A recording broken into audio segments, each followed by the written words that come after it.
যাবে, তখন আল্লাহ পাক তোমাকে একটা প্রশ্ন করবে। সে প্রশ্নটা তোমাকে করবে না, সে প্রশ্নটা তোমার স্ত্রীকে করবে। আসো, কাম টু মি। স্ত্রীদেরকে বলবে, আসো তোমার এই স্বামী সম্পর্কে একটা সার্টিফিকেট দাও, তুমি বলো তোমার স্বামী কি ভালো ছিল। স্ত্রী যখন বলবে যে হ্যাঁ আমার স্বামী ভালো ছিল, তখনই কিন্তু আল্লাহ আপনাকে জান্নাত দান করবেন হিসাব কিতাবের শেষে। স্ত্রী যদি বলে যে আমার স্বামী ভালো ছিল না, আমার কোনো অধিকার আদায় করে নাই, আমার কোনো খোঁজ খবর নেয় নাই, মনে রাখবেন সেই স্ত্রীর কথার উপর ডিপেন্ড করে আপনি যত বড় আবেদ হন, আপনি যত বড় দানবীর হন, যত বড় মুমিন হন, ডাজন্ট ম্যাটার টু অলমাইটি, আল্লাহ ওই স্ত্রীর সাক্ষীর কারণে আপনার স্থান কিন্তু জাহান্নাম। অতএব স্ত্রীর সাথে সুন্দর আচরণ করতে হবে।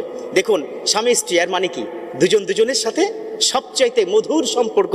চিনতেন না, জানতেন না, একটা কালেমার কারণে দুজন এতটা ঘনিষ্ঠ হয়ে গেছে।